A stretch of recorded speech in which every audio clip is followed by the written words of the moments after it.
And we're going. Hi, I'm Mark James, and my talk is Book Killers and Business Boondoggles. I actually sent you guys all an email just a few minutes ago with the notes. So scribble what you want, but I got the outline in your email, so if you want to have that for later. Okay, great. Some of our business killers and book killers. Starting off, well, that's why I'm missing Renee. I will just, what I'm going to do is I'm going to just blast through a list. I'm going to give you just a real quick summary, and then we're going to go back and we'll answer some questions again. But low food count is a book killer. Jim talked about that just a minute ago. You really want to have 7 minimum. And then if you can squeeze 14 in there, go for it. Those are the life of your business. So food, lots of good food. Keeps the thing alive, keeps it active in people's minds. They like to put those little things in that special drawer by the kitchen or wherever their phone's at, that kind of thing. So that's why that's so important. And that's just all the buzz. So low food count, increase your food count. Next thing is low page count. People get a 8-page book, and again, I know there's some 8-pagers and 12-pager people in here. I don't want to pick on you, but you need to know the perception out there when somebody gets an 8 or a 12-page book is not what it could be. And you want to be the one that people look at and go, wow, right, when they pick that thing up. Mm-hmm. Not just the nice-looking cover, but the tactile weight feeling of a book that 16 is really minimum. That's what it's got to be. Matter of fact, when we went to 20, we've gone to 20 several times and 24 once or twice. When we went back to 16, we got comments. Sure. Well, what's going on with your book? People aren't coming in, huh? It's like 16-page book, which is our bread and butter size. We want to be at 16. 16 is healthy and good, but yeah, so can you imagine? 12 or 8. Not only is it just not a good feeling and a look and feel, the profitability is just not there.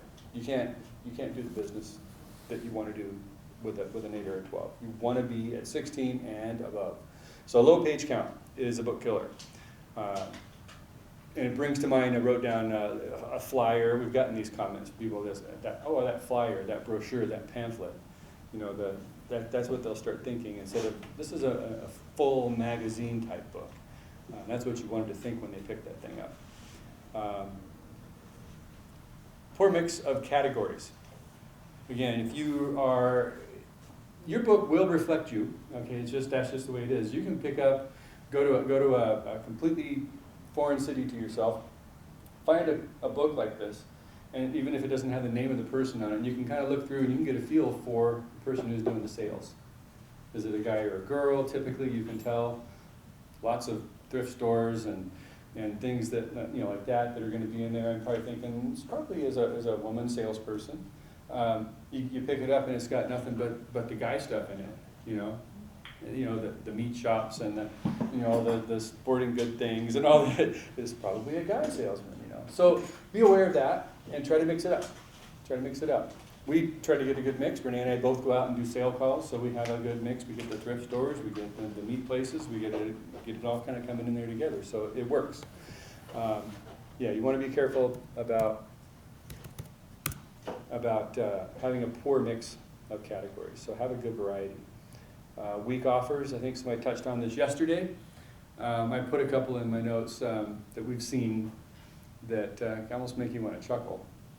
A free egg roll with a $35 purchase. Nice, I want to go get that. We've seen that. It's like, what? Yeah. Tacos and chips at a Mexican restaurant. Yeah, we'll give you the chips, yeah. Really? 50 cents off an espresso drink. It's not that really good of a deal. Buck off will work. That'll bring them by. But 50 cents anymore, it's like, come on, you got to push a little harder to get a better deal. 5% off. Pretty weak. Regular in-house specials is something to watch out for that are offered in your book. if you don't do a little investigation and look around and see what's going on, and they have you run that particular ad that's a coupon, and it actually sounds pretty good, and then they complain about not seeing redemptions, and you come to find out that's what they get anyway when they show up, even without hometown values on a special, it's like, you know, you need to be sensitive to that. So week offers, no new clients, Jim just touched on this, and the same businesses every time, no new offers. I mean, even if you are good about getting, you know, 4 to 7 new clients every single issue, the other 90% of your book needs to be freshened up. You know, yeah, 3rd page this way for a couple issues, flip it to a 3rd page horizontal, or vice versa. It's amazing when you go and you talk to somebody who's been running a 6-page ad for a while, and you come in kind of excited about this or that, or that you see that they're doing something new, and you say, you know what, it's only $75 more to go to a 1/4 page. Why don't we do that this time? Kind of like give you a little extra space, run that special in there. That's a great idea. It's like $75 more, that's all, right? 1/4 page I ad. want to intervene on something. Yeah. We had La Hacienda, and she'd been running the same ad. She liked the look. She ran it for about 2 years. And finally she said, you know, let's mix it up a little bit. All we did was just give a new change of color. And she's like, wow, we had a whole bunch of new clients on that one. Yep. It's just got to change the look. People get Yep. used to seeing it. Sale. Yeah, actually, yeah, I'm gonna have Which is a color that I use look for at my them. La Hacienda that I sold. I kind of use it right now.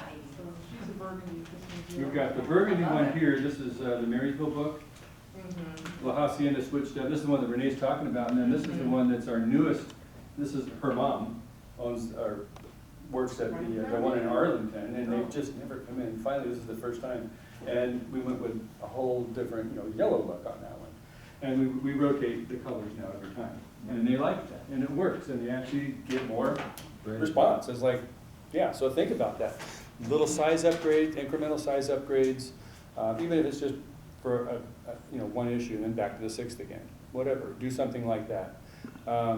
Change the color, change the orientation, change the position. The other thing I learned early on was I'm anxious to make sales. I didn't want to let it slip through my hands, and then the owner was saying, well, if I'm on page 3, you know, every time I want page 3, lock me up right there, then I'll come in. If you can't get me on page 3, I don't want to come in. He was just like that cold about it. I was like, and I'm new, and I was like, guess what I had just done? I had already locked up page 3 for about the next 2 issues, sold out, because I let other people dictate what goes on my page 3. So that was the learning lesson for me right there. So I never got the guy to come back in again because I didn't have page 3 available. So once these guys' contracts expired out, this was Everett, years ago when we started Everett, did that. So ever since then, I learned my lesson. And I'll say, I will rotate you on page 3, 5, or 7. Those are the best food places, and people look at those right away. Here's how it works, and you know, I will guarantee you, first issue out, page 3. I'll do that for you. Is that guy still in business? Yeah, Oh. yeah, they're right there on Colby, the Mexican place. Right next to the Mexican place, actually, is the Italian place. What was it called? Romeo's or something? Romeo's? Oh, Yeah. write it down. No, you know, we'll take you, we should take you around and You know, tell you the yeah. stories of Everett. That'd be great. So, no new clients, yeah, same business every time, same ad design, change positions up and mix it up in there. Consistently amateur cover, design, and photo. Again, on occasion you're gonna get one that's just kind of not that great. And we've had them, you know, lemon covers. Like, why did we do that? But be sensitive to that and just try to get that wow factor, because it is the first thing that people see, and what they keep usually on their countertop is the cover face up, and you want something that looks nice. So think about it and look at all the covers that pique your interest and try to do something along those lines. Too many cross sales. Again, this was talked about a couple different talks already. $500 gone for every 5 cross sale ads you take. It adds up real quick. And not only that, and that's just money you won't get. As Jim explained in his last talk, that money's not coming in until books are in them. So you don't have that money to work with. So just be careful with that. And cross sales are a wonderful thing. I don't want to have you guys have the idea that they're not. They are wonderful. You want to always have some in the book. It gives a sense of community, interaction and stuff. They're wonderful, but just be careful how much and how many. You don't want to have 4 pages of cross sales in a 12-page book. That's doom. That spells disaster coming. You're not going to be able to pay for your bills. You're not going to get your money until later. So good stuff, bad stuff. Too much barter, same kind of thing. We've heard stories about that as well. So 10 to 15%. I think Cameron said yesterday that, he said 10%? And then we kind of looked at our numbers after I heard that. And 10 to 15% is what we had on the last couple of mailings. And as long as you're strong on your cash sales, that's doable. But make sure you're strong, you're staying on rate, you're getting cash, and your cash flow is good, then you can handle that 10 to 15% on the barter side. No problem. And it fluctuates based on your personal needs.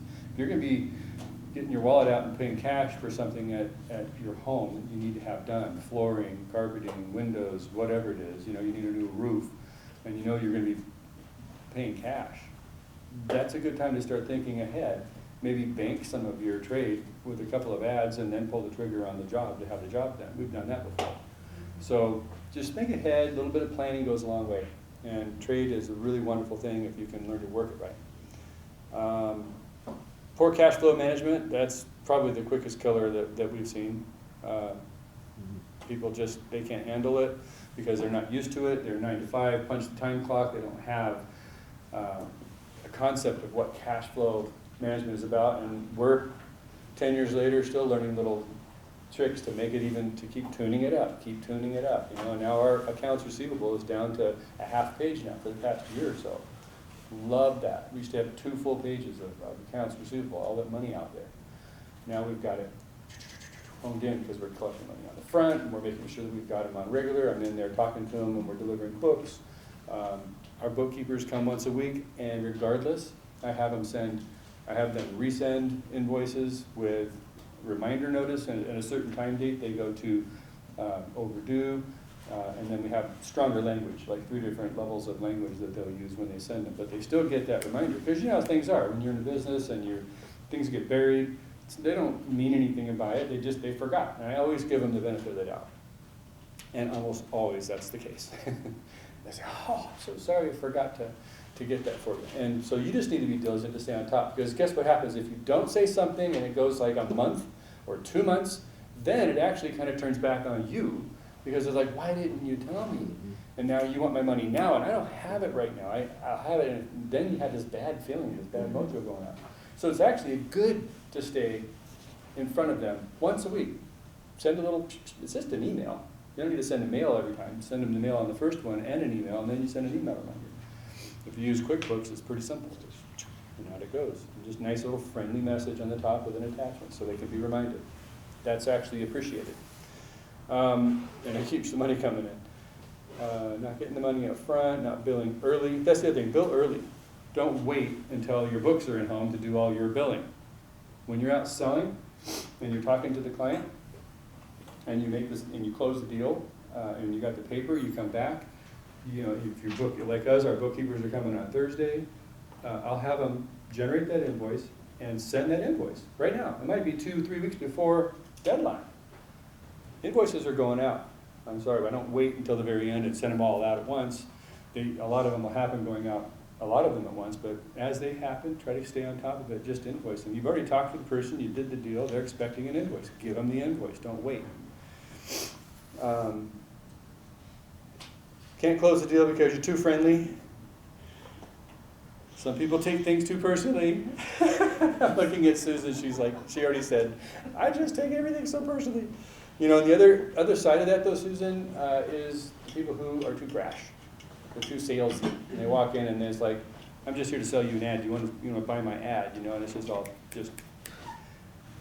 that also can hurt you. So there's a nice balance in between. I think we know that. Just pay attention, ask questions. He who talks the most loses. So ask questions and listen. No bookkeeper. That's a big time sucker, which keeps you out of the field where you make your money. You don't make your money sitting at the desk. that enables you to go make money, yes, but you make your money out in the field. So you go talk to people. This is a people business. Keeping the same layout time after time, like again, same thing, it's kind of a stale look. People, they open your book, it's the same thing. Pretty soon, they know what to expect, they don't even need to open it. So make sure you change it up, make it interesting. Have fun categories, bowling, sports teams, special, event tickets, ice skating, stuff like that that's fun. Go and seek some of those things out specifically to get them in your book and put them up either by the calendar or put them in the front part of your book, 357, so people see that stuff. And then they keep looking for other goodies as they go through the book.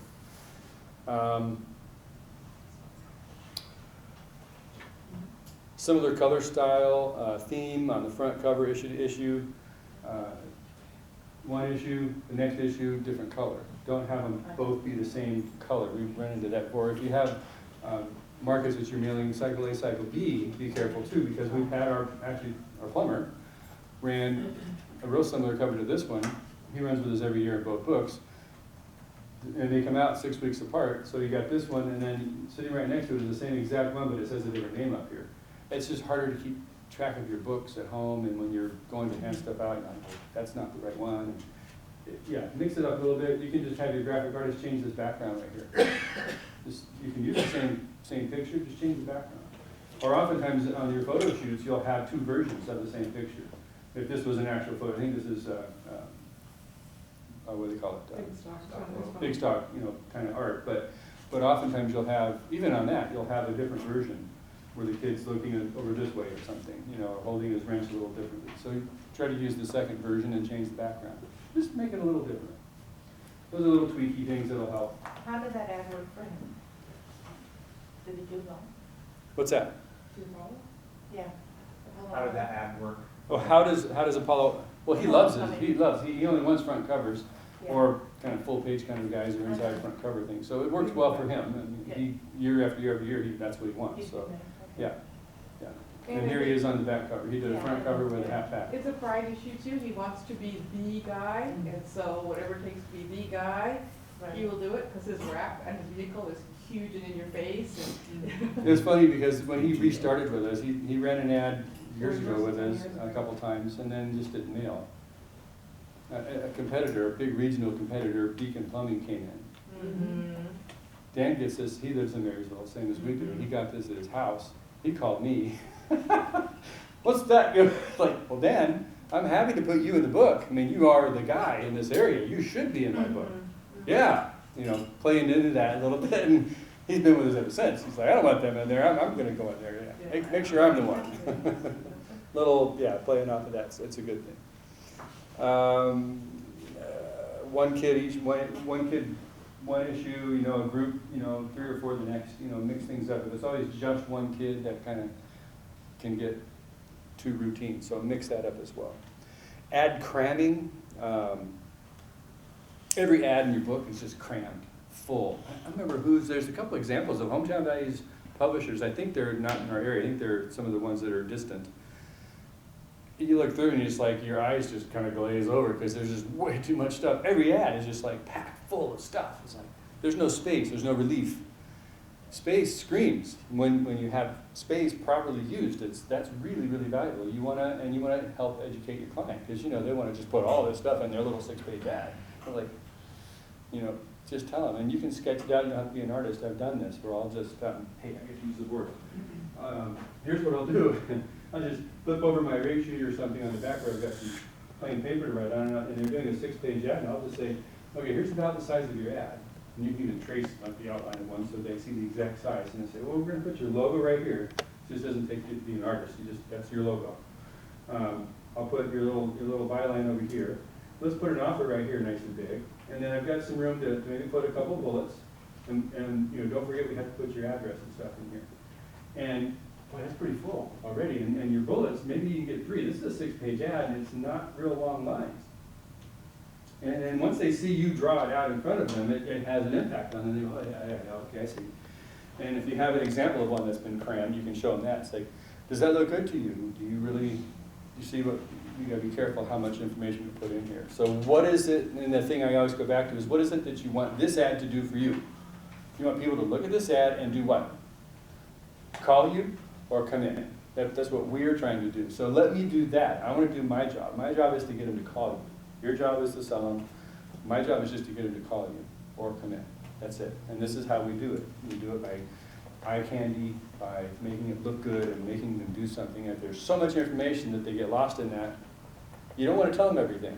You want to tell them as little as you can to make them interested. Half of a sentence so they want to finish, when they call you. It's like, I get the rest of the story. That is my list. And Jim also put a sort of an addendum on my talk of personal technology, personal touch. I guess the only thing I have to say about that is I don't take my computer, I don't take my iPad with me. Some people do. They really rely on that. They're very comfortable with that, and that's fine. Just don't ever forget it's a people business, and don't let that electronic thing get in between the relationship that you're trying to develop. Make sure you have the eye contact. The thing I will do is on my iPhone, I will make sure I've got Box. Box is pretty cool. The mobile app for Box is really useful in the field, and so I just have it kind of ready to rock and roll. As soon as you punch into it, make sure you've already logged in and everything, and it usually just stays open in the background. So once you go back to it, it's right there. I'll tap the folders. I'll look at, here's one that's kind of cool. It was like HTV covers. Great for ideas too for you, but if you're showing somebody talking about a cover, this is a great place to bring them right here. You can't bring all these covers with you and put them up on their desk and start flipping through them, but they're all right here. So I just do this and touch on a cover, and there's a cover. It's fine. People are used to looking at their phones. It's not a big deal. Just say, here's the idea for this cover. Here's another one that we did that looks like that. There's one like that. There's one like that. You just keep flipping through all these covers. It's like, this is pretty cool. And then you do it with the ads too. If you go into one of the ad things, it's just ad after ad. What I'll do is if I'm sitting in front of a new place and I know that I've seen an ad for something, I'll look it up on Box real quick, and then I can save it. There's a little function down here that says save as or save to or open in. And you can open it, at least with the iPhones. I don't know about the Android apps, but I'm sure that there's something similar. Open in, and then you have a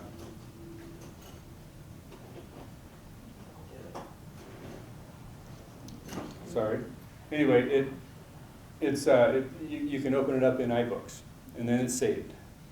And you can do that for like 3 or 4 ads in iBooks, and it just sends them right to iBooks for you. Yeah, it's on your phone. It's one of the default apps that's on your phone. Anyway, then you can walk in and you've got just that business array of ads, 3, 4, 5 ads from all around, and you got them right there. Because if you try to look them up individually, it does take some time, and it depends on the connection and all that kind of stuff. It's good to have it just quickly downloaded on your phone, and then you can just show them that way. Practice this at home, obviously, before you go out in the field and try to do it. But a real handy tool. So box.net, box.com. I think that's it. Any questions? I just want to comment on what you just mentioned. Sure. You do not have to have Box to access that kind of feature. There are many, many, many online file sharing services.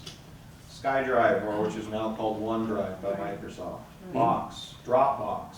These are all the same things. Yep. It's a hard drive floating out in the sky you can access from any device. So I do not have Box, but I show all my clients their art on my tablet using SkyDrive. Yeah. So just wanted to add that you don't need iPhone, you don't need Box. You go to Box to find the ad, and then you send it to your SkyDrive, which is where you use to show people. Or if you have a different designer than Pete and that crew, and they use a different program, the same thing will work in that version of your system. Yep. Yes, ma'am. So I know there's a resource through Hometown Values for some artwork, but is that only if you have Pete as a designer?